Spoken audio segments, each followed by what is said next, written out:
আমাদের মায়েদের বাচ্চাদের স্কুলের টিফিন নিয়ে যেমন বড় একটা টেনশন থাকে, এই শীতকালে কিন্তু আমরা অনেকে এই টেনশনের থেকে অনেকটাই মুক্তি পেয়ে যাই। তার কারণ অনেক রকমের সবজি পাওয়া যায়, তা দিয়ে অনেক কিছু বানিয়ে দেওয়া যায়। যেমন আজ আমি বানাচ্ছি, জুলিয়ান করে কেটে নিয়েছি আদা, কুচো করে নিয়েছি রসুন, পেঁয়াজ এবং কাঁচা লঙ্কা, সব ভালো করে ভেজে এতে দিয়ে দিলাম নিজের পছন্দ মতন ঘরে থাকা সবজি, যেমন পেঁয়াজকলি, বাঁধাকপি, আলু।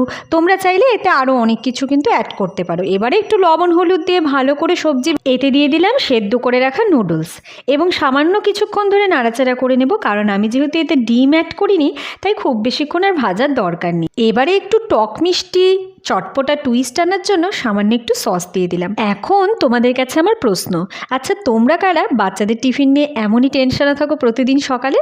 যাই হোক, আজকে সকালের ব্রেকফাস্ট হোক বা স্কুলের টিফিন হোক, একদম রেডি। রেসিপি ভালো লাগলে চ্যানেলকে সাবস্ক্রাইব করে ভিডিও লাইক শেয়ার করে আমার সঙ্গে থেকো।